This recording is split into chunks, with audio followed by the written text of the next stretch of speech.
The Grand Assembly Hall of the Galactic Council floated in the empty space between three ancient star systems. It was a massive structure made of crystal and metal that had stood for over 12,000 years. Representatives from 947 different species gathered there every standard cycle to discuss matters of trade, war, and survival. Ambassador OK of the Empire stood at the central speaking platform. His tall blue form towered over most other species in the chamber. His four eyes scanned the crowd with barely hidden contempt as he spoke about the latest topic of discussion. The humans of Earth have once again requested membership in the Council, OK announced. His voice carried through the hall thanks to translation devices that converted his words into hundreds of languages simultaneously. This is their 7th request in the past 50 cycles. A wave of amusement passed through the assembly. Several delegates made sounds that indicated laughter in their respective cultures. Others simply shook their heads or waved their tentacles in dismissal. "Perhaps we should let them in," said Representative Al of the Membrane Collective, the jellyfish-like being pulsed with soft light as it spoke. "They could serve refreshments at our meetings." More laughter followed this comment. The humans had become something of a joke among the greater galactic community. Their small planet sat in a quiet corner of an unremarkable spiral arm. They had only discovered faster-than-light travel 300 years ago, which made them practically infants by galactic standards. Commander Sarah watched the proceedings from the observation gallery reserved for non-member species. She was 42 years old with short black hair and calm brown eyes that revealed nothing of her thoughts. Beside her sat Dr. Earth's chief scientific advisor, and Admiral James, who commanded Earth's small defensive fleet. "They're laughing at us again," said quietly. His voice carried a hint of frustration. Sarah nodded but said nothing. She had attended these sessions for 15 years now. The mockery no longer bothered her. In fact, she found it useful. "The delegate is calling for a vote," Admiral observed. The old soldier's face remained perfectly still. He had learned long ago to hide his emotions in diplomatic settings. Below them, OK raised one of his four arms. "All those in favor of denying Earth's membership request, please indicate now." The holographic display above the chamber lit up with thousands of green lights. Each light represented a vote against Earth. Only a handful of yellow lights appeared, indicating abstention. Not a single red light showed support for humanity's request. "The motion passes," OK declared. "Earth's request is, again." He paused and looked up toward the observation gallery where the human delegation sat. "Perhaps the humans should focus on developing their primitive technology before they waste our time with future requests." Sarah stood and bowed politely toward the assembly. It was the expected response. Show humility. Accept the rejection gracefully. Return home and try again next cycle. That was the game Earth had been playing for decades. But Sarah knew something that OK and all the other delegates did not know. Earth was not playing the same game anymore. Earth had never been playing the same game at all. The human delegation left the Grand Assembly Hall without incident.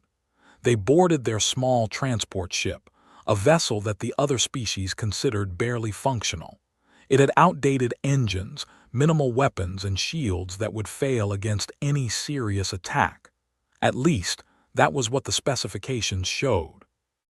Once they were safely in hyperspace and far from any listening devices, Admiral finally allowed himself to smile. "Another successful performance," he said. "Agreed," Sarah replied. She pulled up a holographic display from her chair's armrest. "Project Sentinel reports that construction is 97% complete. Will be ready within 6 months." Leaned forward with excitement in his eyes. 97%. After all these years, we're almost there. The project he spoke of had no official name in any public record. It existed only in the minds of a select few thousand humans who had dedicated their lives to its completion. It was humanity's greatest secret, hidden not just from the galaxy but from most of Earth's own population. 300 years ago, when humanity had first ventured beyond their solar system, they had discovered a terrible truth. The galaxy was not a peaceful place. It was a jungle where the strong consumed the weak without mercy. Species that revealed their true capabilities too early were either conquered, enslaved, or destroyed. The Galactic Council was not a democratic body seeking peace and cooperation. It was an alliance of powerful species who had agreed to stop fighting each other only because mutual destruction had become too costly. They maintained their power by keeping younger species weak and dependent. Earth's early leaders had recognized this immediately. They had seen how the Council treated newcomers. Advanced technology was restricted. Military development was monitored and limited. Any species that grew too powerful too quickly simply disappeared from galactic records. So humanity had made a choice. They would play the role of the primitive newcomers. They would appear weak, harmless, and slightly foolish. They would accept mockery and rejection with humble smiles, and all the while, in secret locations that no alien sensor had ever detected, they would build. The transport ship arrived at Earth's orbital station after 3 days of travel. From the outside, it looked like any other minor colony's spaceport. A few dozen ships of various sizes came and went. Cargo moved through warehouses. Workers in simple suits performed maintenance on the station's aging systems. Commander made her way to a private office deep within the station's administrative section. She placed her hand on a scanner that read not just her fingerprints, but also the unique quantum signature of her neural implant. A hidden door slid open. The room beyond the door was small and bare except for a single elevator. Sarah stepped inside and spoke clearly. Level Omega, Authorization Alpha 779. The elevator began to descend, but it did not go down through the station. Instead, it traveled through a dimensional fold that connected to a location far from Earth's orbital path. The journey took only seconds, but in that time, Sarah had crossed nearly 500 million kilometers.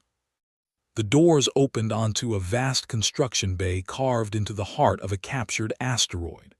And there, filling the entire cavity of that hollowed rock, was Project Sentinel.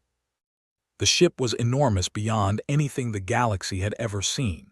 Standard carriers in the Council's fleet measured roughly 3 kilometers in length. The largest warship ever recorded, this Imperial Fist, stretched to 8 kilometers. Project Sentinel was 47 kilometers long. Its hull was covered in weapon systems that utilized principles of physics the Council believed were impossible. Its engines could tear holes in spacetime itself. Its shields were layered in dimensions that most species could not even perceive.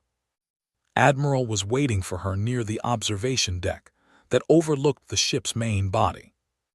"She's beautiful, isn't she?" he said softly. Sarah nodded. 300 years of work, 10 generations of scientists and engineers, all leading to this. "Have you decided on a name yet?" asked. Sarah was quiet for a moment. The tradition of naming ships was ancient among humans. Names carried meaning and history. This ship would need a name that reflected its purpose. "I was thinking about that," she finally said. "In old Earth mythology, there was a figure called the Sentinel, a guardian who watched over humanity while they slept, protecting them from threats they couldn't see. I think we should call her the Awakening." Smiled, "The Awakening. I like it, because when she wakes up, the whole galaxy will know." Far across the spiral arm, in a region of space that no Council vessel had visited in centuries, something else was awakening. They had slumbered for 10,000 years. They were not truly alive in the way most species understood life. They were more like a force of nature, a hunger given form and purpose. In the ancient wars that had shaped the galaxy, they had consumed entire civilizations before the combined might of every living species had driven them into dormancy. Now disturbed by some unknown force, they were stirring. Their first scouts, ship-sized organisms made of metal and flesh, had begun to move through the dark spaces between stars. They remembered the taste of intelligent minds. They remembered the satisfaction of consuming worlds. And they were very, very hungry. A small exploration vessel from the Membrane Collective was the first to encounter them. The ship had been studying unusual energy readings near an abandoned sector.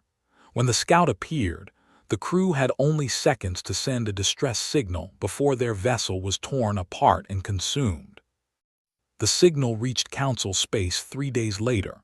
Representative Al received the recording in his private chambers. What he heard made his entire body flash red with terror. "No," he whispered, "it cannot be. They were supposed to be dead." Within hours, the entire Galactic Council was in emergency session. The mood in the Grand Assembly Hall was very different from the casual mockery of Earth's membership request. Fear hung in the air like a physical presence. High Commander of the Combined Defense Fleet stood at the central platform.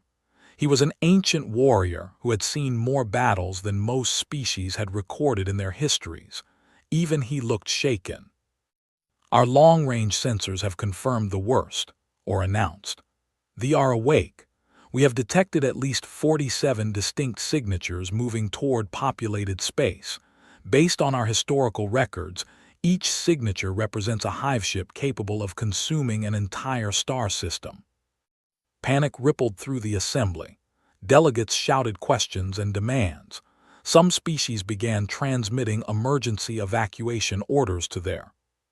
"What are our options?" OK demanded. Or's expression was grim. "Our combined fleet numbers approximately 12,000 combat vessels. In the last war against it took nearly 100,000 ships to drive them back, and that conflict lasted for 300 years. We lost 47 species entirely. If these readings are accurate, the swarm is larger now than it was then." "Then we are doomed," someone called out from the assembly. "Not necessarily," Or replied, though his voice lacked conviction. "We have technologies now that did not exist in the ancient war. We have better weapons, stronger shields, faster ships.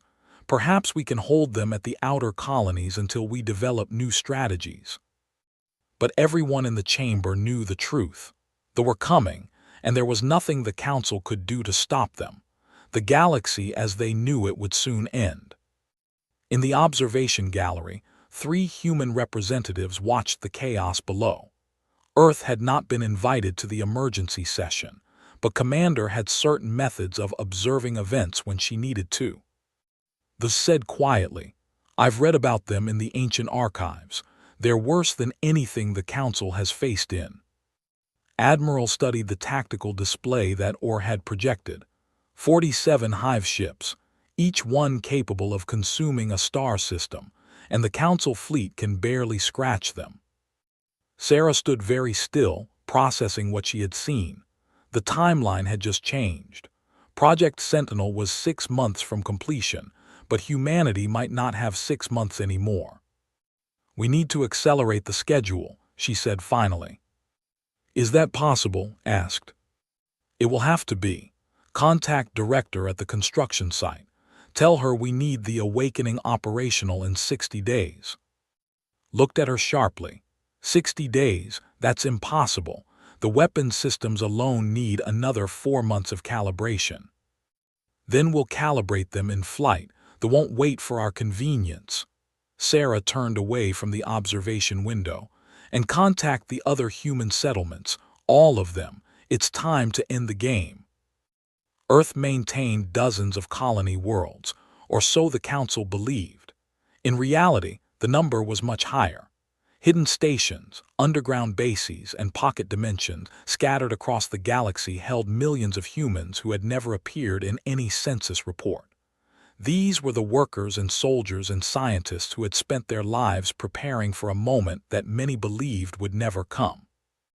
Now that moment was approaching. Messages encrypted in ways the Council could never break spread through human space. Production facilities hidden inside gas giants and asteroid fields increased their output. Training programs that had operated at reduced capacity for decades suddenly activated at full strength. In the belly of the awakening, teams of engineers worked around the clock. Systems that would normally take weeks to install were completed in days. Weapons that had never been tested in combat were loaded into their housings. Thousands of smaller craft were moved into these massive hangars. And on Earth itself, the ordinary citizens who knew nothing of Project Sentinel continued their daily lives. They worried about the rumors of some distant threat. They watched news reports about panic in the alien governments. Some packed emergency supplies. Others simply hoped that whatever was happening would remain far away from their quiet world. They did not know that their planet had been protecting them all along. They did not know about the ships hidden beneath their oceans or the weapons platforms disguised as communication satellites.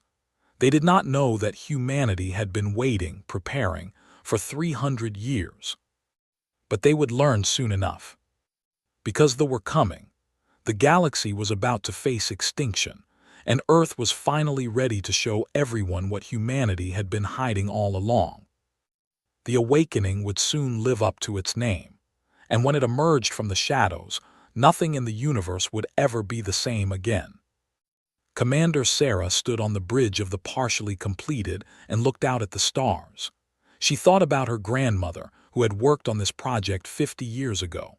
She thought about her daughter, who might live in a galaxy where humans no longer had to pretend to be weak. 300 years of waiting, she said to herself. 300 years of smiling while they laughed at us, but we were never the joke. We were always the punchline. She turned to face her crew, men and women who had trained their entire lives for this moment.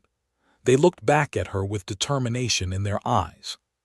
"Prepare for acceleration," Sarah ordered. "It's time to wake up." And in the depths of space, moving closer every moment, they continued their hungry advance. They had consumed civilizations beyond counting. They feared nothing in the galaxy. But they had never encountered humanity, and they had no idea what was about to meet them in the darkness between the stars. The first colony to fall was Prime. It was a mining world on the outer edge of civilized space, home to 3 million workers and their families. They had 7 days of warning before they arrived. Admiral Orr had sent a defense fleet of 200 ships to protect the colony. These were not old vessels or weak ones. They represented some of the finest military technology the Council had ever produced. Their commanders were veterans of a dozen smaller conflicts. They believed they could hold the line long enough for evacuation. They were wrong. The hive ship emerged from darkness like a nightmare-given form. It was over 60 kilometers long, a twisted mass of organic matter and absorbed technology from species that had died long before the current civilizations were born. Its surface writhed and pulsed with alien life. Thousands of smaller organisms separated from its body like seeds falling from a rotting fruit. The fleet opened fire immediately. Energy weapons carved lines of destruction across the hive ship's surface. Missiles detonated against its hull in brilliant explosions. For a moment, there was hope that modern technology might succeed where ancient weapons had failed. Then the hive ship responded. A wave of energy unlike anything in the Council's databases swept outward from the creature. It passed through shields as if they did not exist. It ignored armor and defensive systems. Every ship it touched simply stopped functioning. Crews found themselves floating dead in space as their vessels went dark around them. The smaller organisms descended on the helpless fleet. They did not merely destroy the ships. They consumed them, absorbing metal and flesh and energy into their own bodies. Within 2 hours, nothing remained of the 200 vessels except scattered debris and the screams recorded in their final transmissions. Prime itself lasted another 6 hours. The colonists tried to evacuate, but their ships were slow and few. Most never made it off the surface. Those who did were hunted down in orbit. When it was over, the planet was a dead rock stripped of all resources. Even the atmosphere had been consumed. News of the disaster reached the Grand Assembly Hall within a day. The chamber erupted in chaos. Species that had been enemies for centuries now sat together in shared terror. Old grudges were forgotten in the face of extinction. Representative Al floated at the center of the debate, his body pulsing with colors that indicated extreme distress. We must combine every ship we have, every weapon, every resource. Only together can we hope to survive. Combine into what? OK demanded. His arrogant tone from the previous assembly was gone, replaced by barely controlled fear. Our combined fleet is nothing against these creatures. You saw the reports. 200 ships destroyed in hours. Then we build more ships. We develop new weapons. We must do something. An elderly representative from a species called the silicates spoke next. Their kind was ancient, predating even the old records say that desperation drove our ancestors to create weapons of terrible power, weapons that could destroy stars themselves. Perhaps such measures are needed again. Those weapons were banned for good reason, another delegate argued. They cause damage that never heals. The scars they leave in space-time are still visible 10,000 years later. Better scars than extinction. The debate continued for hours without resolution. Meanwhile, the advanced. 3 more colonies fell in the next week, then 5 more, then 7. Each hive ship seemed to grow stronger after consuming a world. New weapons appeared on their surfaces, technology stolen from the species they had devoured. They learned and adapted with terrifying speed. Commander Sarah monitored all of this from her command center aboard the Awakening. There was now 80% operational, ahead of the desperate schedule she had demanded, but it still was not ready for combat. "Show me the latest projections," she ordered. Doctor pulled up a holographic map of the galaxy. Red markers indicated positions. They were spreading like an infection across the spiral arm. At their current rate of advance, they will reach core council space in approximately 40 days, reported. The major population centers, including will be under direct threat within 60 days. Admiral studied the map with professional interest. They're not moving randomly. They're targeting population centers, maximizing their consumption, intelligent behavior. They remember, Sarah said quietly. The old war taught them. They know how to break civilizations now. A communication alert sounded from her console. Sarah checked the incoming signal and frowned. "It's from the Council," she said. "They're requesting a meeting with Earth's representatives." Raised an eyebrow. "The same council that laughed at us 2 weeks ago." "The very same. It seems desperation has improved their manners." The meeting took place via secure holographic link. Sarah found herself facing a panel of the council's most senior officials. OK was there, along with and representatives from a dozen major species. Gone was the mockery and contempt. Their eyes held only fear and a tiny spark of hope. "Commander," OK began, his voice carefully respectful. "Thank you for accepting this communication." Sarah nodded but said nothing. She wanted to hear what they would offer. "As you are no doubt aware, the galaxy faces a threat unlike any in recent history. They have returned, and our defenses are proving insufficient." "I have been following the situation," Sarah replied evenly.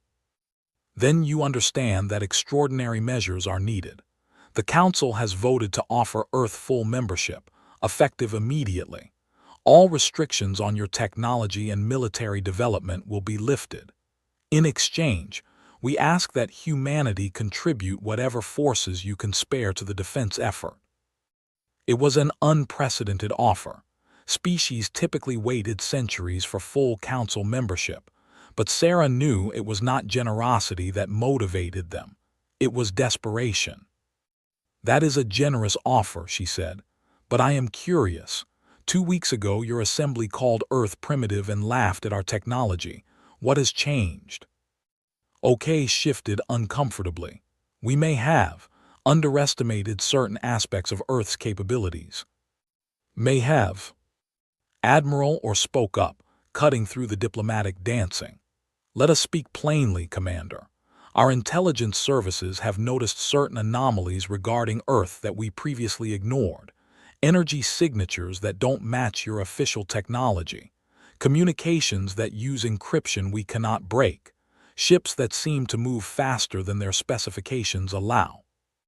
Our intelligence is limited, OK added, but it suggests that Earth may be more advanced than we believed. If this is true, we need your help. We are offering everything we have in return. Sarah let the silence stretch for a long moment.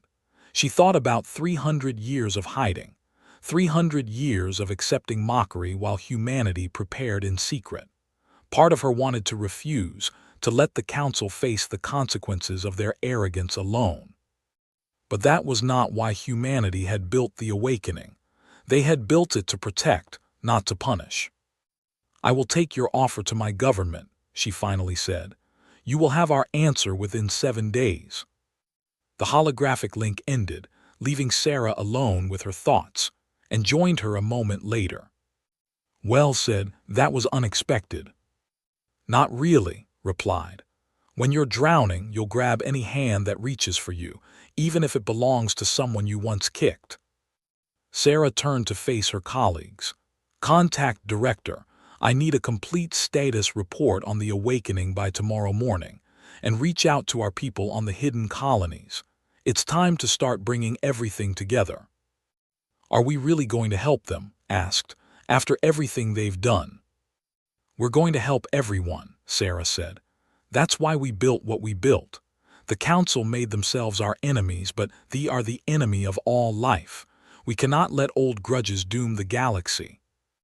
Nodded slowly, and once this is over, once the galaxy sees what we've been hiding, then everything changes, but that's a problem for later.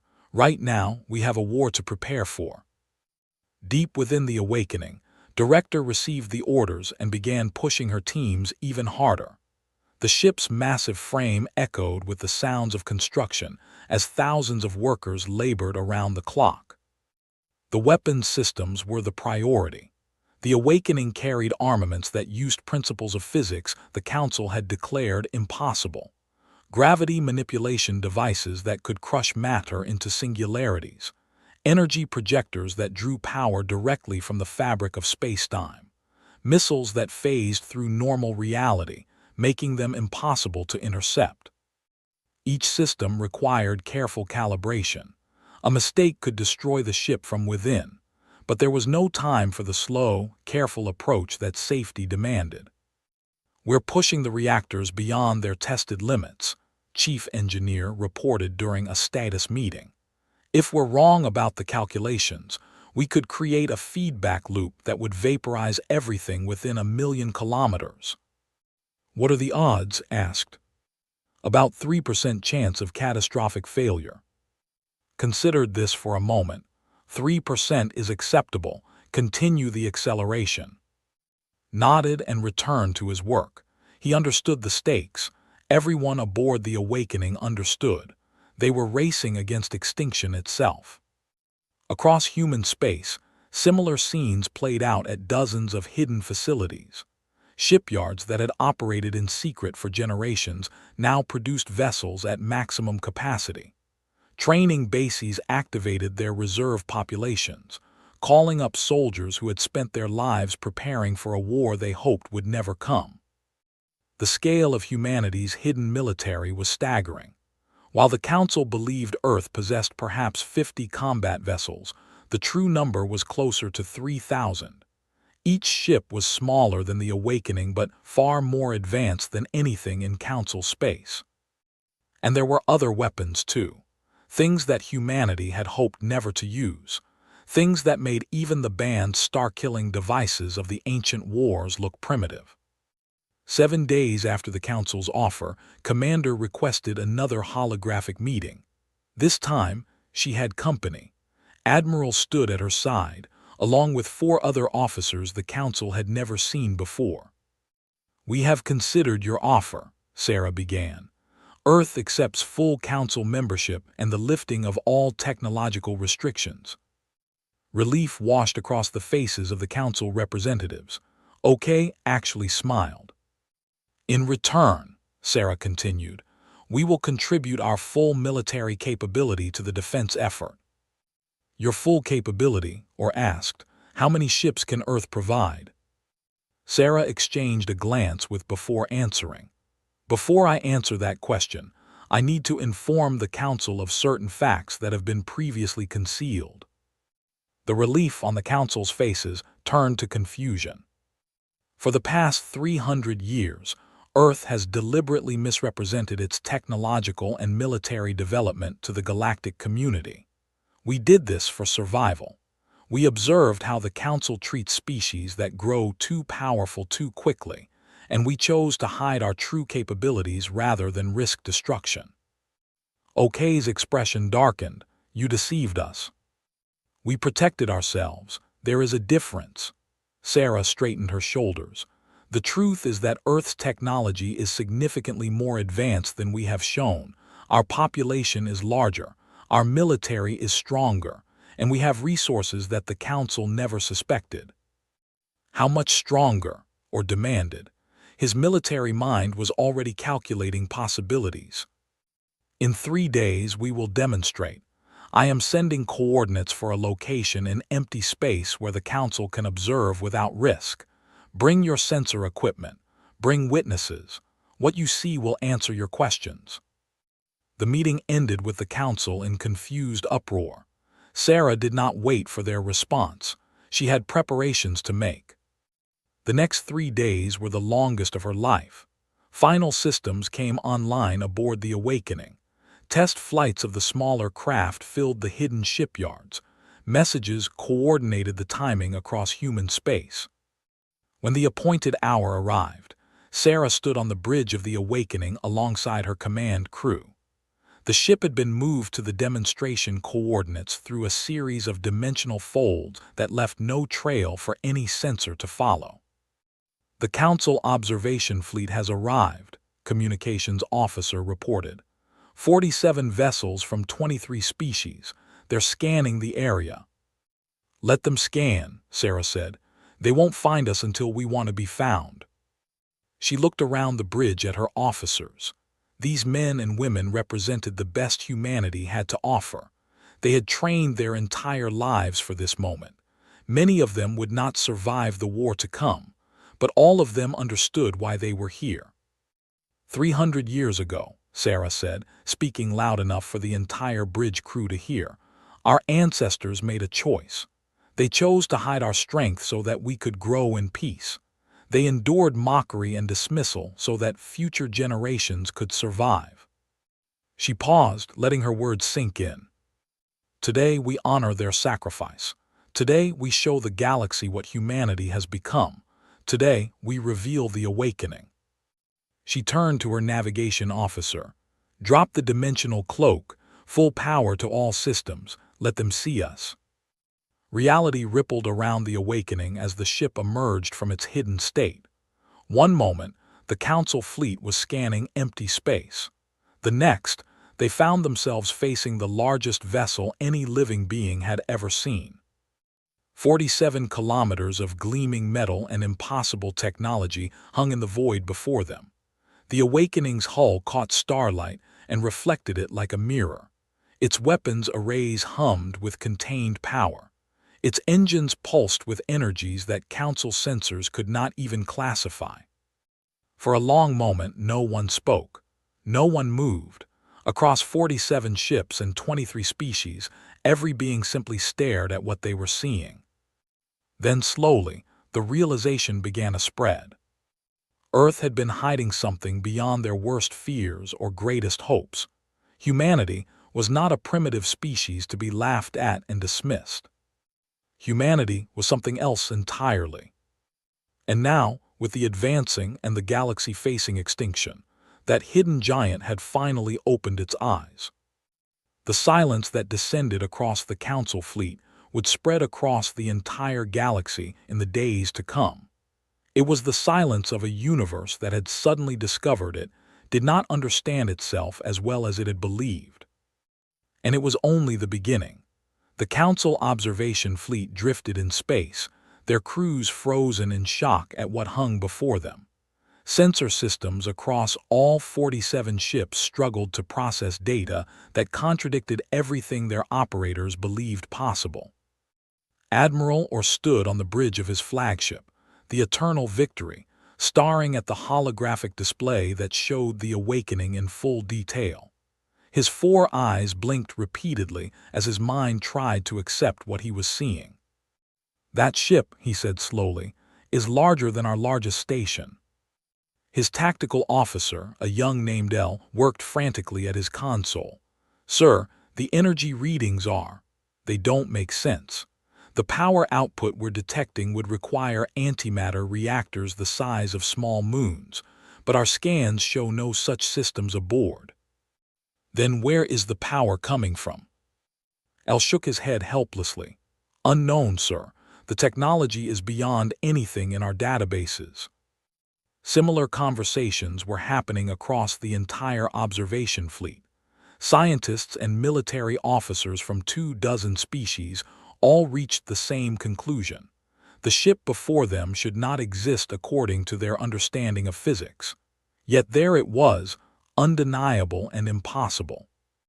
Commander Sarah's voice broke the silence, transmitted across all frequencies. "This is Commander of the Earth vessel Awakening. We apologize for the shock, but we felt a demonstration was necessary. What you see before you represents 300 years of human scientific advancement, conducted in secret for reasons I believe you now understand." No one responded. The silence stretched on. "We understand that trust will need to be rebuilt," Sarah continued. "We deceived the galactic community for our survival, but the threat we now face requires unity, not recrimination. They do not care about our political differences. They will consume us all equally." Finally, a response came from the flagship. Orr's voice was strained but controlled. "Commander, your vessel appears to be a carrier class. What forces does it transport?" Sarah allowed herself a small smile. The old warrior had recovered quickly and was already thinking tactically. "The Awakening carries 400 attack fighters, 200 bomber craft, 50 heavy assault ships, and various support vessels. In addition, the ship itself mounts 12 primary weapon systems capable of engaging targets at ranges your sensors cannot yet detect." She paused to let that information sink in. "This is not the full extent of Earth's military capability. We have additional forces that will join the defense effort as needed." "Additional forces," Orr's voice rose slightly. "How much more?" "That information will be shared at the appropriate time. For now, I suggest we focus on immediate planning. They will not wait while we adjust to new realities." Across the observation fleet, stunned silence gave way to urgent activity. Officers transmitted recordings back to their governments. Scientists argued about the implications of what they had witnessed. Diplomats struggled to process the political ramifications. The galaxy as they knew it had just changed forever. 3 days later, an emergency session of the full Galactic Council convened at the Grand Assembly Hall. Every species with membership sent their most senior representatives. The observation galleries were packed with non-member species seeking information. The atmosphere was a mixture of fear, anger, and desperate hope. Commander stood at the central speaking platform, the same place where Earth's membership requests had been rejected and mocked for decades. She wore the formal uniform of Earth's military command, a simple dark blue suit with silver markings that indicated her rank. "Representatives of the Council," she began, "I come before you today to explain certain actions that humanity has taken over the past 3 centuries. I ask only that you hear the full explanation before passing judgment." OK rose from his seat. "Explanation. You deceived every species in this chamber. You made us believe you were primitives while secretly building weapons of war. What possible explanation could justify such betrayal?" "Survival," Sarah replied calmly. "The same motivation that drives every species here." She activated a holographic display that showed a timeline of galactic history. When humanity first developed faster-than-light travel, we did not immediately contact the wider galaxy. Instead, we observed. We studied your histories, your politics, your treatment of emerging species. The display changed to show specific incidents. The who developed advanced energy weapons. There was destroyed by a coalition of council members who feared their growing power. The Seventh Union, who created efficient terraforming technology. They were absorbed by the Empire when they refused to share their methods. The Crystalline Collective, who simply vanished from all records after demonstrating certain computational capabilities. Murmurs of discomfort spread through the assembly. These were not events that most species like to remember. We saw a pattern, Sarah continued. Species that revealed advanced capabilities too early did not survive. The Council did not welcome innovation. It suppressed it. Any threat to the established power structure was eliminated. OK attempted to interrupt, but Sarah pressed on. So humanity chose a different path. We would be weak. We would be harmless. We would accept your mockery and your rejection with humble smiles. And in secret, we would grow strong enough that when we finally revealed ourselves, no one could destroy us. You speak as if we would have attacked you without provocation, another representative called out. Sarah turned to face the speaker. Would you not have? If Earth had revealed technology superior to yours 300 years ago, would the Council have welcomed us as equals? Or would you have demanded we share our secrets and destroyed us when we refused? No one answered. The silence was answer enough. We do not blame you for what you would have done, Sarah said. You acted according to your nature and your history. We simply chose not to be victims of it. Now, circumstances have changed. They threaten all life in this galaxy. Our old games of power and deception are meaningless against such an enemy. She straightened her shoulders and looked across the assembly. Earth offers its full military alliance in the war against the. We will fight alongside you. We will share certain technologies that may help in the defense effort. And when this crisis has passed, we will work with the Council to build a more honest relationship between our peoples. Or spoke up from the military section of the assembly. You mentioned additional forces beyond the carrier we observed. Can you provide specifics? Sarah nodded and changed the holographic display. A new image appeared, showing a star map dotted with hundreds of blue markers. Earth maintains 37 hidden colonies throughout the galaxy. Combined population is approximately 12 billion humans.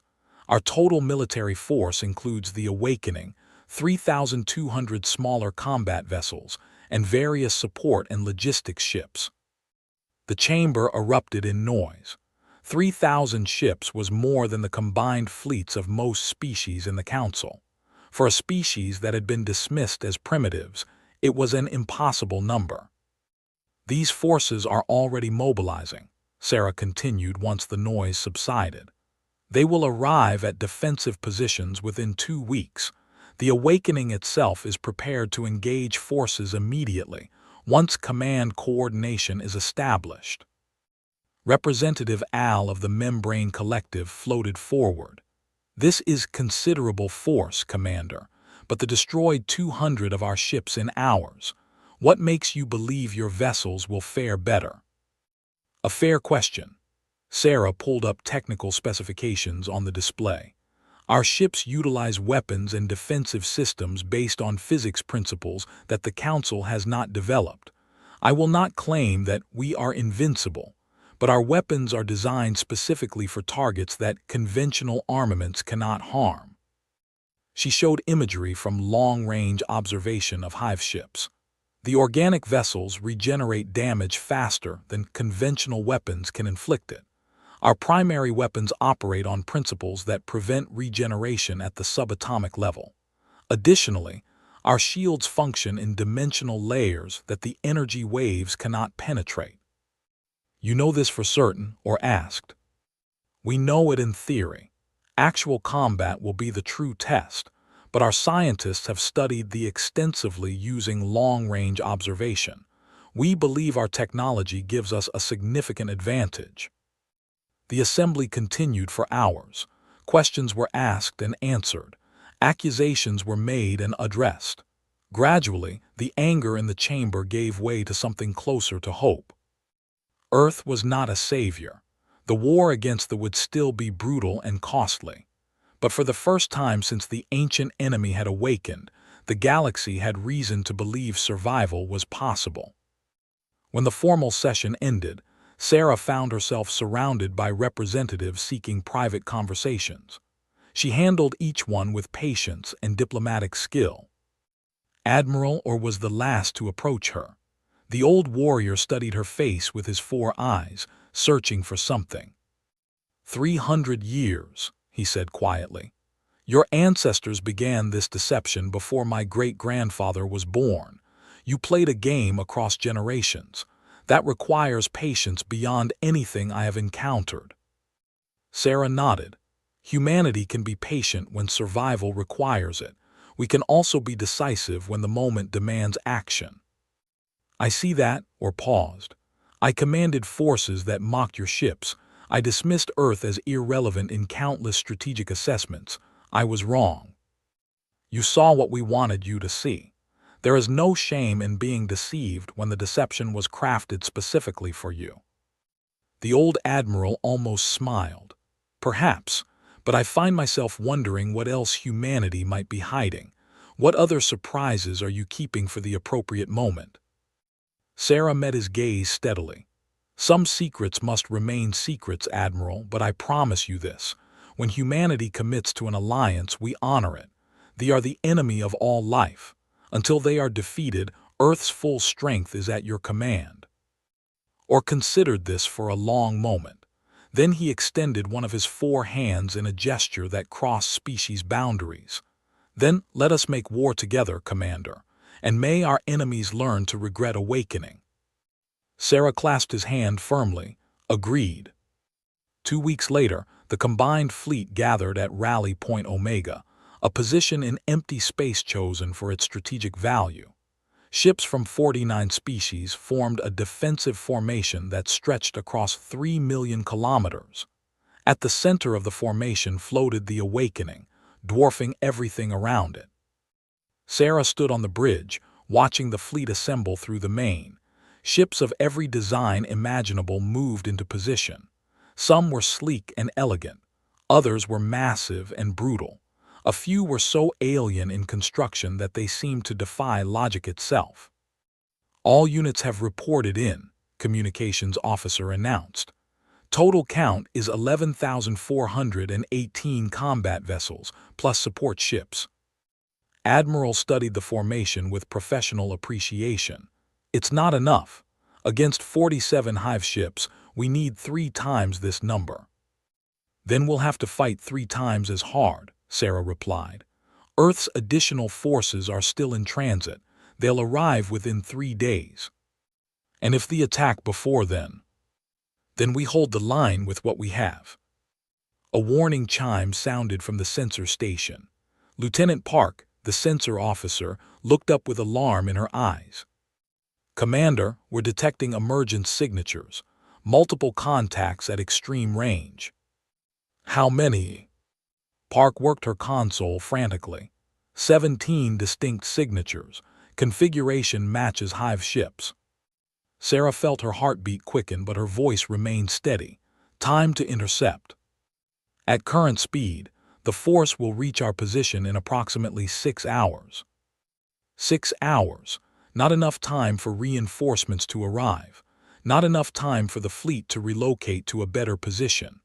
The battle for the galaxy's survival was about to begin. Sarah opened a channel to the entire combined fleet. All commands, this is Commander of the Awakening. Enemy contact has been detected. 17 hive ships approaching. They will reach our position in 6 hours. This is not a drill. Across 11,000 ships, crews that had been preparing for this moment sprung into action. Weapons charged. Shields activated. Fighters launched from carrier decks.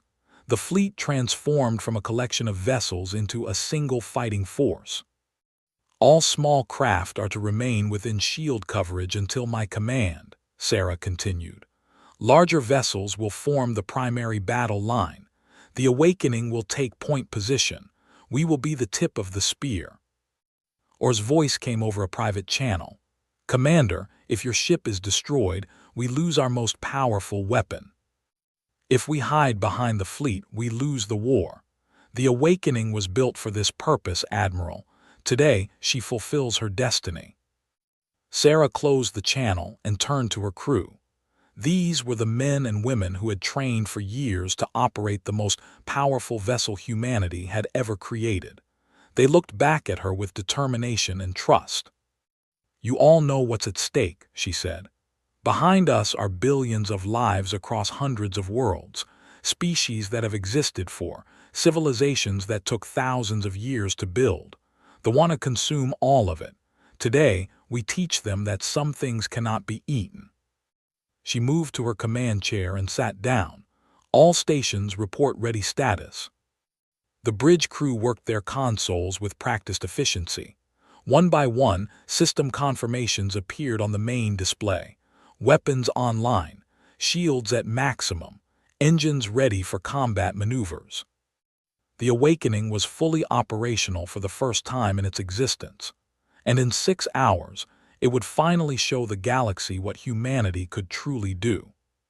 Sarah watched the distant specks of light that marked the approaching. 17 hive ships, each one capable of consuming a star system.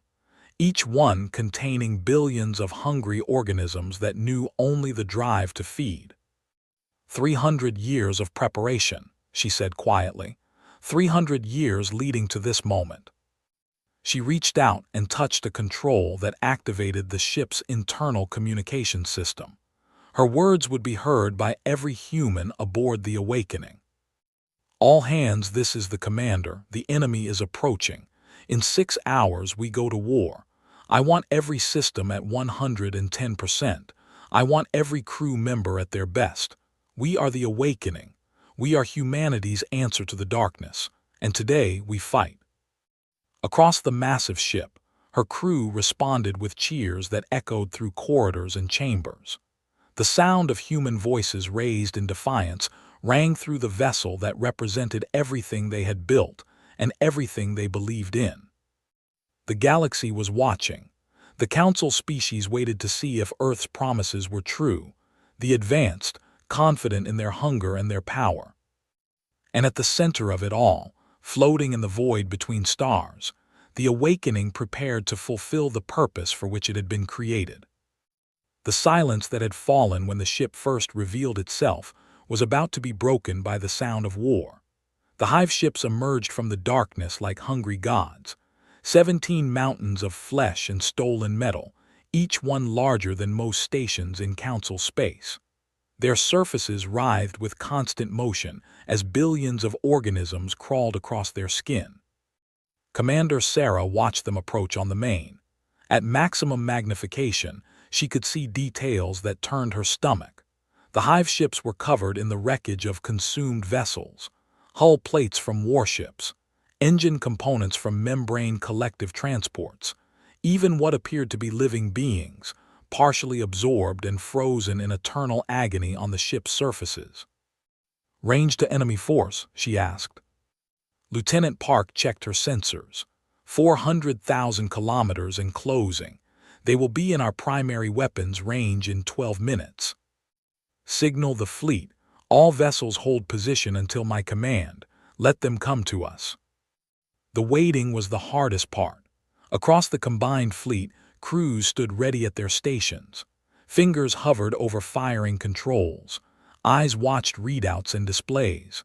Hearts beat faster as the gap between the two forces slowly closed. Admiral Orr's voice came over the command channel. Commander, our long-range sensors show they are beginning to separate smaller organisms from their main bodies.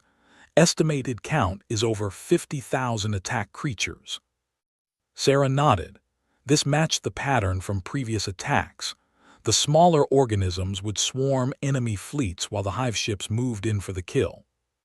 "All fighter wings prepare for launch," she ordered. "You will engage the swarm and keep it away from our capital ships. Do not pursue too far from the fleet. They will try to draw you out of shield coverage." 800 human pilots acknowledged the order.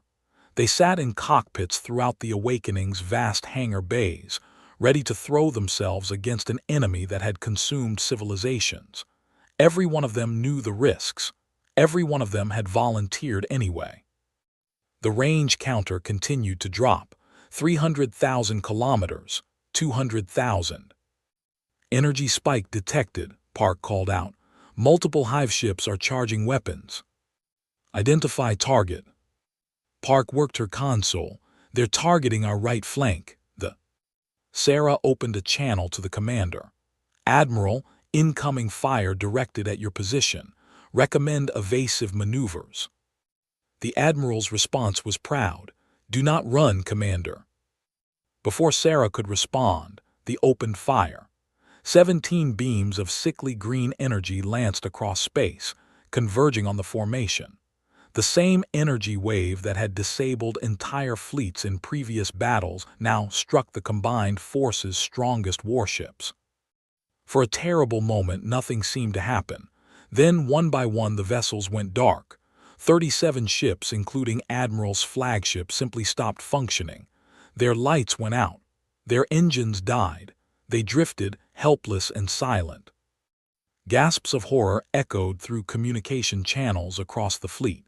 The energy weapon had worked exactly as it had before. Ships were dying before they could fire a single shot. But on the Awakening's bridge, Sarah remained calm. She had expected this. "Helm, move us forward. Interpose the Awakening between thee and the disabled vessels." Her ship surged ahead, its massive bulk moving with surprising grace. As it cleared the front line of the combined fleet, it drew the attention of every hive ship. 17 more beams of green energy struck the Awakening. They hit shields that operated on principles they had never encountered. Layered barriers that existed partially outside normal space absorbed and redirected the killing light. The ship shuddered but remained functional. "Shield status?" Sarah asked. "Primary shields at 87%, the tactical officer reported. "No breaches, no system failures." Sarah allowed herself a small smile. The theoretical models had been correct. Human technology could resist weapons. Now it was time to see if human weapons could hurt thee in return. "Target the lead hive ship," she ordered. "All primary batteries full power fire." The Awakening's main weapons had never been tested in actual combat. They represented 3 centuries of scientific advancement, theory turned into deadly reality. When they fired, the results exceeded expectations. 12 beams of pure white energy erupted from the forward sections.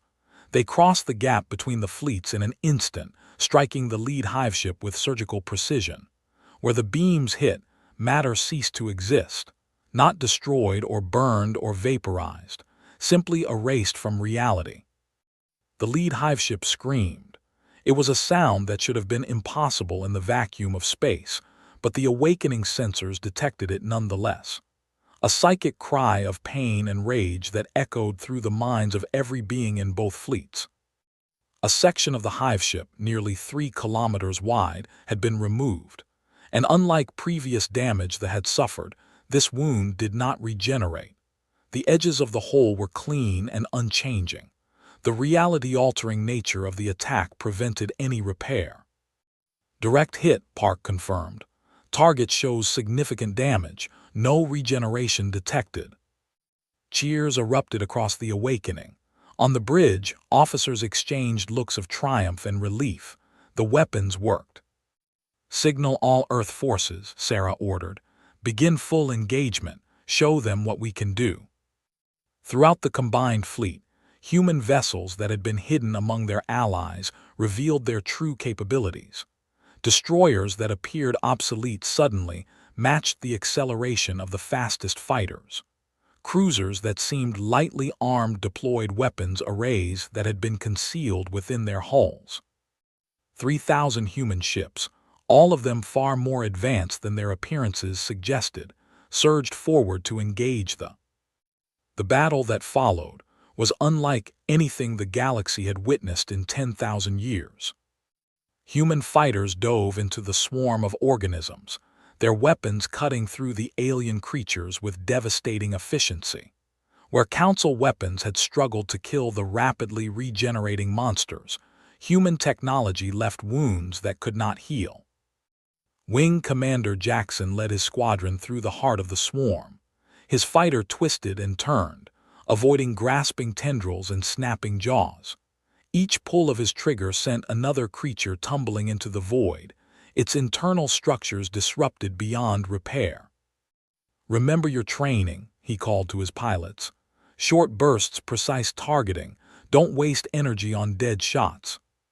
Around him, 700 human fighters danced through a nightmare of alien flesh. They were outnumbered nearly 70 to 1, but their technology and training gave them advantages they had never faced. Meanwhile, the larger vessels focused on the hive ships themselves. Human cruisers worked in coordinated groups, concentrating their fire on specific targets. One by one, the massive enemy vessels accumulated damage they could not repair. But they were not helpless. They adapted with terrifying speed. After losing 2 hive ships to the Awakening's primary weapons, the remaining 15 changed their tactics. They scattered, refusing to present clustered targets.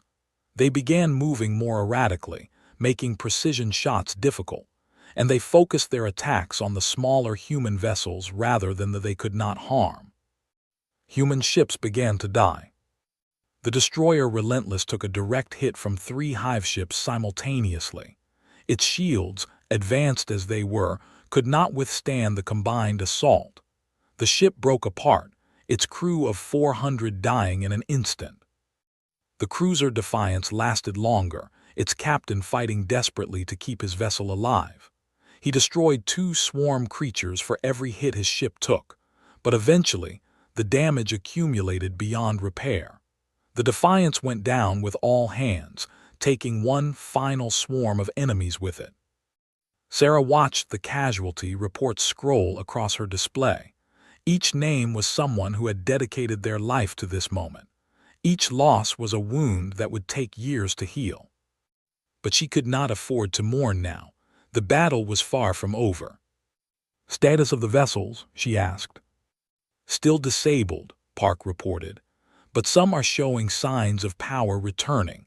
The weapon seems to cause temporary rather than permanent shutdown. Get repair crews to them. Every ship we can bring back into the fight matters." On the main display, the tactical situation was becoming clearer. The human fleet had destroyed 4 hive ships and damaged 3 more, but the cost had been significant. Nearly 200 human vessels were gone. Thousands of fighters had been lost in the swarm battle. And they were learning. Each minute that passed, they became more effective at countering human tactics. Their swarm organisms began to anticipate fighter movements. Their hive ships coordinated their attacks with greater precision. Admiral approached Sarah's command chair. "We're winning, but not fast enough. At this rate, we'll exhaust our forces before we destroy theirs." Sarah nodded grimly. She had been running the same calculations. "What about the Council fleet?" "Starting to recover. About 60% of the disabled vessels are back online, but their weapons still can't harm the hive ships directly. They're limited to engaging the swarm." It was something, but not enough. Sarah needed a new approach. She studied the tactical display, searching for patterns in the behavior. The hive ships were not moving randomly. They were positioning themselves in a specific formation, one that maximized their coverage while minimizing their vulnerability to concentrated fire. Then she saw it. The formation had a weak point, a gap in their coverage where a ship could potentially reach the center of their group. It was narrow and dangerous, but it was there. "Helm, plot a course through the enemy formation. Maximum speed." Her helmsman turned to look at her with surprise. "Through the formation, Commander." "Yes. The hive ships are designed to focus outward, not inward. If we can get to the center of their group, we can engage multiple targets at close range before they can reposition. Frowned, that's an incredible risk if we get trapped in there. We won't. The awakening is faster than anything they have seen. We go in, destroy as many as we can, and break out before they can react. It was a desperate plan, but desperate times required desperate measures. All hands prepare for high-speed combat maneuvers, Sarah announced. We're about to do something they won't expect. The Awakening's engines roared to life with power that shook the massive vessel. A ship 47 kilometers long should not have been able to accelerate like a fighter. But the Awakening was not bound by normal limitations. The shot forward, punching through the swarm with shields blazing. Smaller organisms bounced off its hull like insects against a windshield. The hive ships tried to track the sudden movement, but they were too slow. In seconds, the Awakening had penetrated the enemy formation. It now sat at the center of a ring of 11 surviving hive ships, each one a massive target that could not escape. All weapons, continuous fire. Pick your targets and don't stop shooting. The Awakening became a sun of destruction. 12 primary weapons and hundreds of secondary batteries opened fire in every direction. White beams of reality-erasing energy lanced out, striking hive ships that were too large and too close to dodge. One hive ship died, then another, then a third. They screamed their psychic rage.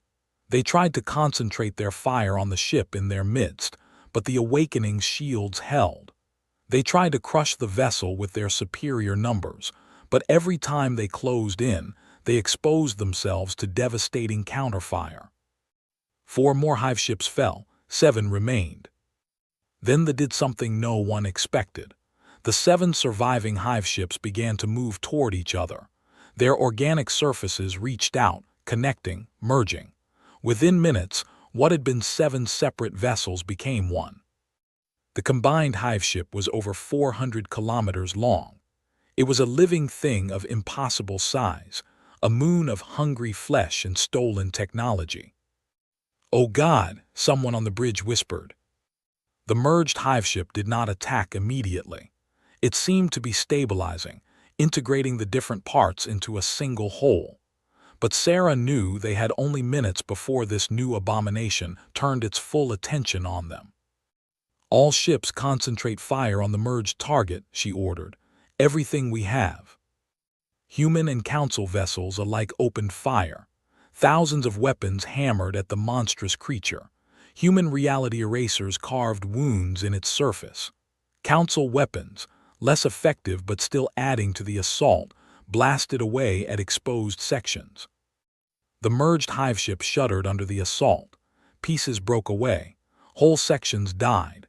But it was too large, too massive, too filled with stolen energy to die easily. And then it fired back. The beam that erupted from the merged creature was not green like the normal weapon. It was black, a column of absolute darkness that seemed to consume light itself. It swept across the battlefield like the hand of an angry god. Wherever the black beam touched, ships simply ceased to exist, not disabled, not destroyed, annihilated completely, leaving not even debris behind. 200 council vessels vanished in the first sweep. Another 100 human ships died in the second. The beam was cutting through the combined fleet like a scythe through wheat. Sarah watched in horror as ships containing thousands of lives blinked out of existence. Nothing she had built, nothing she had prepared, could stop this weapon. "Commander," Park shouted, "new contacts emerging from hyperspace." Sarah tore her attention away from the carnage. "Identify." It's our reinforcements.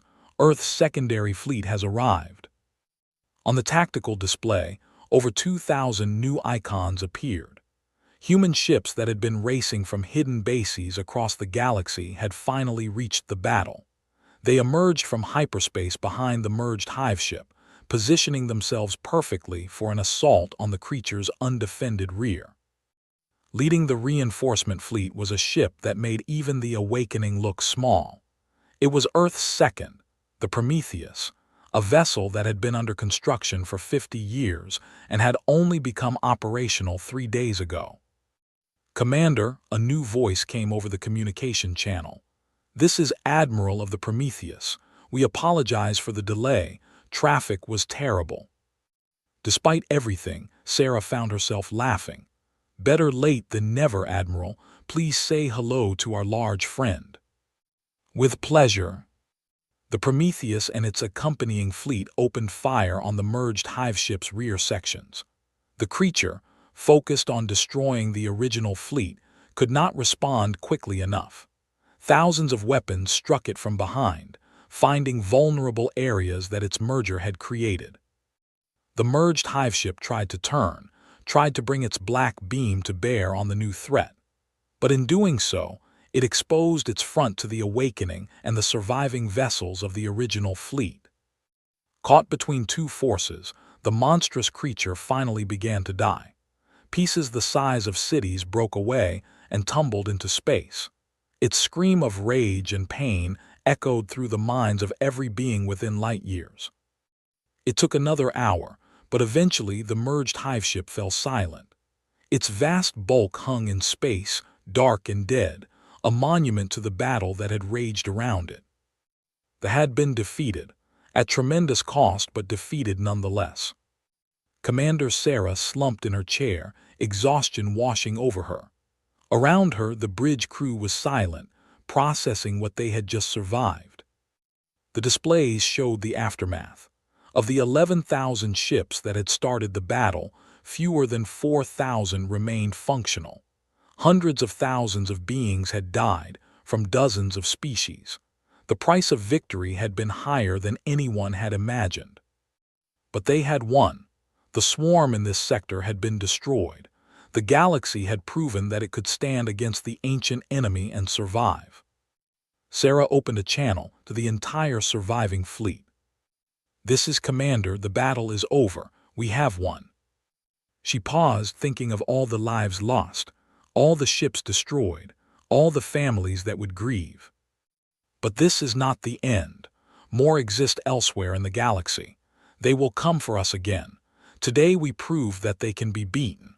Tomorrow we must prove we can beat them again and again until the threat is ended forever. She straightened in her chair, finding new strength in the knowledge that humanity had kept its promise. Today we fought as allies. Today we bled together and died together. Today the galaxy showed that when we stand united, nothing can defeat us. Remember this day. Remember what we achieved. And remember that this is just the beginning. Across thousands of ships, crews of dozens of species heard her words. Many wept for fallen comrades. Others cheered in exhausted celebration. All of them understood that they had witnessed something historic. The silence that had descended when Earth first revealed its hidden power was broken. In its place was a new sound. It was the sound of a galaxy united, battered and wounded but unbroken. And it was only the beginning. The weeks following the Battle of Rally Point Omega were filled with grief and celebration in equal measure. Across the galaxy, species mourned their dead while simultaneously marveling at their survival. Memorial services were held on thousands of worlds. Names of the fallen were carved into monuments that would stand for generations. Commander Sarah attended as many of these ceremonies as she could. She stood with grieving families and spoke words of comfort that felt inadequate against the weight of their loss. She accepted thanks from species that had once mocked humanity, thanks that felt equally uncomfortable to receive. She attended a massive memorial that honored the 37 ships disabled in the battle's opening moments. Though none of those crews had died, they all carried the shame of having been rendered helpless. They were a proud people, and that helplessness had wounded them deeply. Admiral met her after the ceremony. The old warrior looked older than he had before the battle, as if the weight of those moments when his ship had gone dark had aged him decades. "I owe you my life," he said quietly. When your ship moved to protect us, I thought it was a foolish gesture. I was wrong. Sarah shook her head. We protected our allies. Any of your ships would have done the same. Perhaps, but we would not have been able to shield you as you shielded us. They have built mighty fleets, Commander. We have conquered worlds and broken empires, but in that moment we were as helpless as children. He paused, struggling with words that did not come easily to his proud nature. We have mocked Earth for 300 years. We called you primitive. We called you weak. We were fools. You saw what we wanted you to see, Sarah replied, echoing words she had spoken before. Do not punish yourself for our deception. Studied her face with his 4 eyes. You are generous with your forgiveness. I am not certain that would be so forgiving if our positions were reversed. Then perhaps they can learn something from humanity. Forgiveness is not weakness. It is the first step toward building something better. Similar conversations happened across the galaxy as the full implications of Earth's revelation sank in. Species that had dismissed humanity as irrelevant now looked at them with new eyes.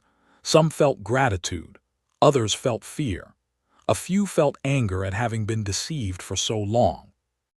The Galactic Council convened 3 months after the battle to address the changed political landscape. The Grand Assembly Hall was filled with representatives from every member species, plus observers from dozens of non-member worlds. The atmosphere was tense with uncertainty about what would come next. OK, speaking as chair of the council, opened the session with uncharacteristic humility. We gather today in a galaxy that has been transformed. The threat continues, though diminished. Our alliances have been tested and proven, and among us sits a species that has revealed capabilities beyond anything we imagined. He turned to face the human delegation, which now occupied seats of full membership for the first time. The question before this assembly is simple. What does humanity's revelation mean for the future of the Council and the galaxy it governs? Commander rose from her seat. She wore the same formal uniform she had worn when she first explained Earth's deception, but she carried herself differently now. The weight of leadership sat more comfortably on her shoulders. Representatives of the Council, she began, I understand the concern that fills this chamber. Humanity has lied to you for 3 centuries. We have hidden military capabilities that rival or exceed your own. You wonder what our intentions are. You wonder if we mean to use our power against you. She paused, letting the tension build. To answer those questions, I must tell you something about humanity that you may not understand. We are a young species. We have existed for only a fraction of the time most of your peoples have walked among the stars. But in our short existence, we have learned something that older species sometimes forget. Sarah activated a holographic display that showed images from human history, wars and conflicts, rises and falls of civilizations, moments of terrible darkness and incredible light. Humanity has a violent past, she continued. We have fought among ourselves for resources, for territory, for ideas. We have committed atrocities that shame us to remember. We have come close to destroying ourselves more than once. The images shifted to show something different. Hands reaching across divides, treaties being signed, former enemies building together. But we have also learned to overcome our worst impulses. We have built bridges across hatred. We have turned enemies into allies.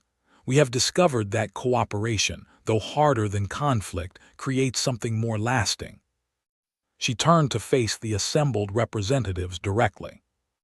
When our ancestors first looked out at the galaxy, they saw a choice. They could reveal their true strength and attempt to dominate others through force, or they could hide their power and use the time to develop wisdom alongside capability. They chose the second path. Sarah pulled up a new display showing the timeline of Earth's secret development. For 300 years, our scientists and philosophers worked together. We built weapons, yes, but we also built something more important.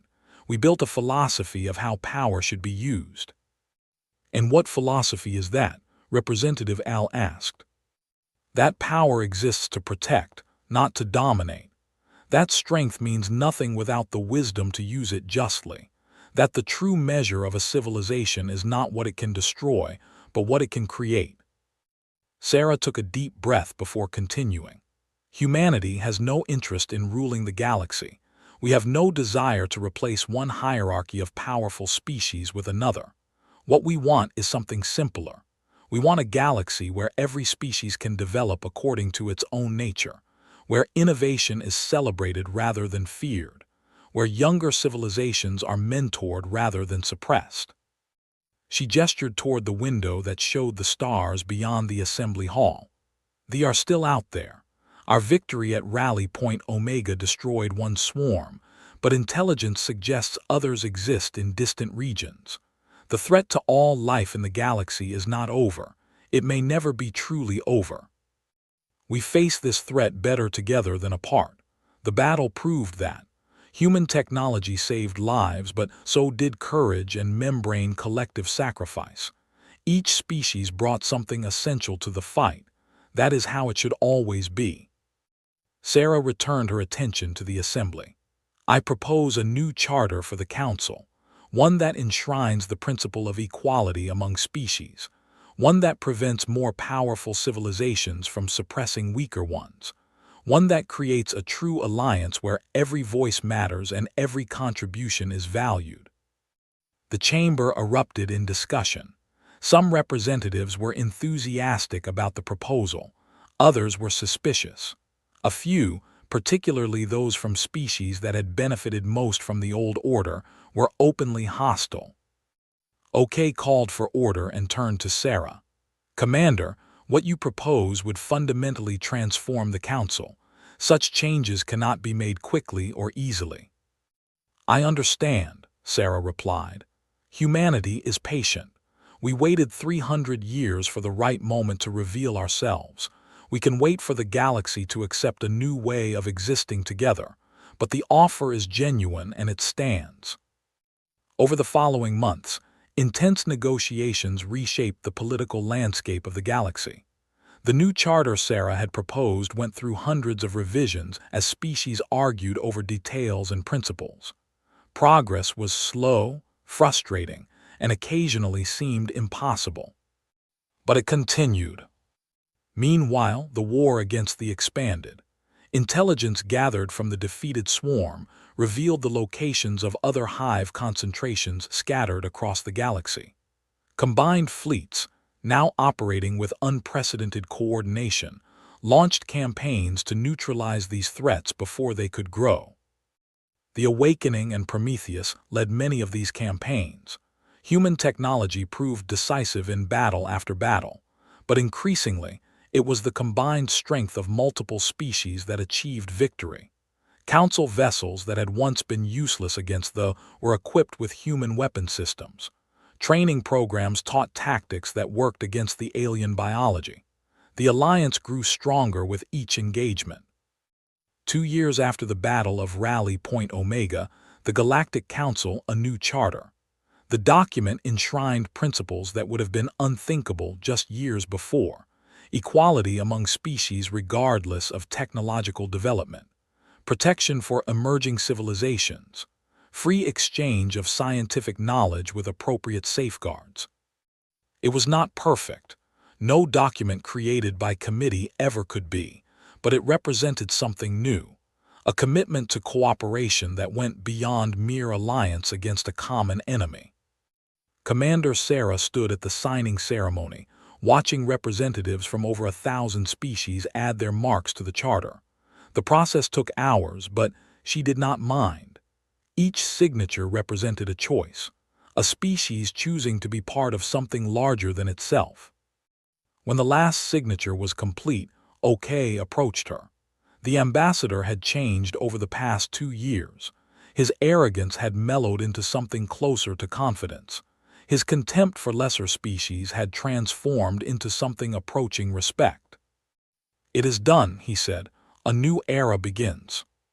Sarah nodded. The hard part comes next, living up to the promises we've made. You speak from experience. She smiled slightly. Humanity made promises to itself long ago, promises about what kind of civilization we wanted to be. Keeping those promises has been the work of generations. It never gets easier, but it is always worth doing. Okay, considered this. Tell me something, Commander. In all your planning and preparation, did your ancestors ever imagine this moment? A galaxy united under a charter of equality. Sarah thought about the question carefully before answering. They hoped for it. That's why they built the weapons they built. Not to conquer, but to be strong enough that conquest would never be necessary. They believed that if humanity could survive long enough, could grow wise enough, we could help create something better than what existed before. She looked out at the assembly, at the representatives of 1,000 species learning to work together. I think they would be proud of what we've accomplished, not because of the ships or the weapons, but because we used them to protect rather than destroy. On Earth, news of the charter's signing sparked celebrations that lasted for days. For the first time in 300 years, humanity's true history was being taught openly. Children learned about the long deception, about the sacrifices made by generations who knew they would never see the fruits of their labor. Sarah's grandmother, now in her 90s, watched the celebrations from her home in what had once been called Japan. She had spent her entire adult life working on Project Sentinel, knowing that she would likely die before it was ever used. Now she lived to see not only its use but its legacy. "You did it," Sarah told her during a visit. "All of you. Everything we achieved started with the choices your generation made." Her grandmother shook her head slowly. "We only planted seeds. Your generation made them grow, and the generations to come will harvest what you have planted." She reached out and took Sarah's hand. Her grip was still surprisingly strong. "Remember this feeling," she said. "Remember what it means to see hope become reality. There will be dark days ahead. They are not fully defeated. The new alliance will face challenges that test it to breaking. But if you remember this feeling, you will find the strength to continue." Sarah held her grandmother's hand and felt the weight of history flowing between them. 300 years of hope and sacrifice. 300 years of playing a long game that most of the galaxy never even knew existed. And now, finally, the beginning of something new. The final swarm was destroyed 5 years after the Battle of Rally Point Omega. A combined fleet of 12,000 vessels, representing every major species in the galaxy, cornered the last hive ships in a region of space far from any inhabited world. The battle lasted 3 days and cost the lives of thousands. But when it was over, the ancient enemy was gone. Not merely dormant as it had been for 10,000 years, but truly destroyed. The hunger that had consumed civilizations beyond counting would never threaten the galaxy again. Commander Sarah, now Admiral, commanded the awakening throughout the campaign. When the final hive ship fell, she stood on her bridge and watched the death throes of something that had terrified intelligent life for longer than most species could remember. "All threats neutralized," Lieutenant Park reported, tears streaming down her face. "They are extinct." Cheers erupted across the bridge and throughout the fleet. After years of war and sacrifice, it was finally over. Admiral opened a channel to the entire combined fleet. Her voice was steady despite the emotion that threatened to overwhelm her. "This is Admiral, the war against thee is over. We have won." She paused, thinking about all the lives lost, all the sacrifices made, all the long years of fighting that had led to this moment. This victory belongs to every species that fought alongside us. It belongs to the crews of every ship and the citizens of every world who supported the war effort. It belongs to those who died so that others might live. She thought about her grandmother, who had passed away the previous year, about the generations of humans who had worked in secret, hoping for a future they would never see. And it belongs to those who came before, who built the foundations on which we stand, who believed that a better galaxy was possible, even when all evidence suggested otherwise. Sarah looked around at her bridge crew, at the people who had become family over years of shared danger and shared purpose. They looked back at her with love and respect that she knew she had not earned alone. "They are gone, but our work is not done. We have a galaxy to rebuild, wounds to heal, a new future to create. The enemy we faced together has been defeated. Now we must prove that we can build together just as well as we fought together." She straightened her shoulders and smiled, for the first time in years feeling something like genuine hope. "Let's go home." The combined fleet began its long journey back to Council space. Ships that had fought side by side for years traveled together now in peace. Crews exchanged messages across species barriers, sharing jokes and stories and memories of fallen comrades. The awakening led the way, as it had from the beginning. The massive ship that had once been humanity's greatest secret was now a symbol of something larger, a symbol of what could be achieved when species worked together instead of against each other. On the bridge, Admiral looked out at the stars and thought about the future. The new galactic charter was working better than anyone had expected. Trade flourished between species that had once been rivals. Scientific exchange accelerated the development of technologies that benefited everyone. Younger civilizations were being welcomed into the community rather than suppressed. It was not perfect. Nothing built by imperfect beings ever could be. There were still conflicts, still injustices, still challenges that seemed insurmountable. But there was also hope. For the first time in the galaxy's long history, there was a genuine chance that intelligent life could coexist in peace, that the ancient cycles of rise and fall, conquest and extinction, could finally be broken. Humanity had unveiled its hidden and silence had descended across the galaxy. But that silence had given way to something new, a conversation between species, a dialogue about the future, a collaboration that spanned the stars. Sarah did not know what the future would bring. No one could, but she knew that humanity would face it alongside allies rather than alone, that the secrets her ancestors had kept for 300 years had served their purpose and could finally be set aside. The silence was over. The conversation had begun. And somewhere in the hearts of every being who had fought and sacrificed and hoped for something better, a new story was being written. A story about a galaxy that had learned to work together. A story about the power of patience and the wisdom of restraint. A story about humanity. And it was only just beginning.